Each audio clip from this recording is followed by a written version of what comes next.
Welcome back to Natural Gas World's weekly overview of the news in the global gas industry with me, Joseph Murphy. Democrat Joe Biden has been declared the winner of the bitter US election after securing over the required 270 electoral college votes. Yet Republican Donald Trump has disputed the win, and his campaign is pursuing legal action across several states. Biden will look to set the US on a course for net zero emissions by 2050 and take the country back into the Paris Climate Agreement.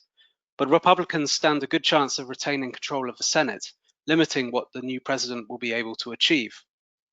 Biden has not said he will ban fracking, but he has pledged an end to the sale of new leases for oil and gas production on public lands and waters. Onshore, the impact is limited, although offshore it would be more significant. The permitting process for new oil and gas infrastructure is likely to also become slower and more burdensome under Biden. His election is also a boon for offshore wind, a sector whose development has slowed under the Trump administration. Meanwhile, US LNG exporter NextDecade and France's Engie have ended talks on a potential supply contract, Engie told Natural Gas World last week. Reports had been circulating for some weeks that the contract was not welcomed by the French government, which put pressure on Engie to delay the deal over the environmental impact of US gas. The US government had been planning its own diplomatic push to ensure the deal went ahead, but with the election, priorities may have changed. The deal's collapse leaves a hole in NextDecade's plan to take an FID next year on its Rio Grande terminal in Texas.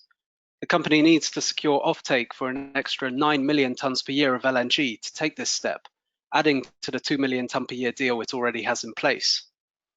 Sticking with LNG, lead US LNG exporter Cheniere Energy last week reported sustaining a $463 million net loss for the third quarter versus a $318 million loss a year earlier. Its results were affected by multiple factors, including COVID-19 mitigation measures and two major hurricanes in the US Gulf area.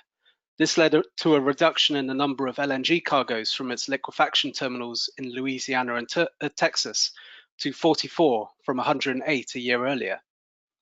US LNG developer Tellurian also reported its results last week, trimming its losses but still showing no sign of progress with offtake at its planned 27.6 million ton per year Driftwood LNG terminal in Louisiana.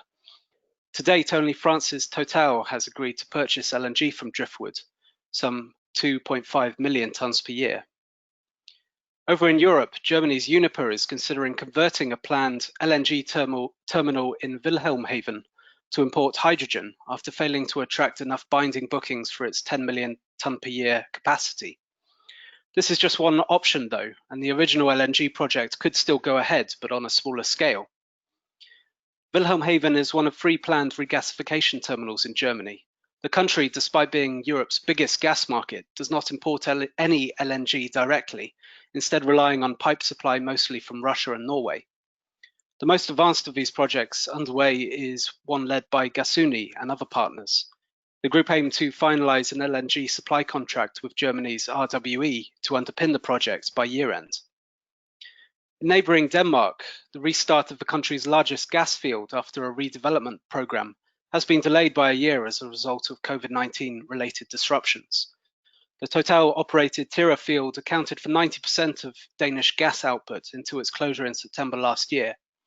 It will not resume production until the second quarter of 2023, compared with an original target of July 2022. Tyra's closure led to Denmark becoming a net importer of gas, but its restart will regain the country net exporter status, which it should retain until at least 2035. Meanwhile, 2 more companies have come out with net zero emissions targets. Equinor announced a 2050 target covering Scope 1, 2 and 3 emissions on the same day that Anders Opedal took over as the Norwegian company's new CEO. Despite the new commitment, though, Equinor says it is still targeting annual growth in oil and gas output of around 3% between 2019 and 2026, projecting that global hydrocarbon demand will only begin descending after 2030. Malaysia's Petronas too is aiming for net zero by 2050, but its target only covers Scope 1 and Scope 2 emissions. This has been Natural Gas World's weekly overview of the news in the global gas industry with me, Joseph Murphy. Thank you and see you next time.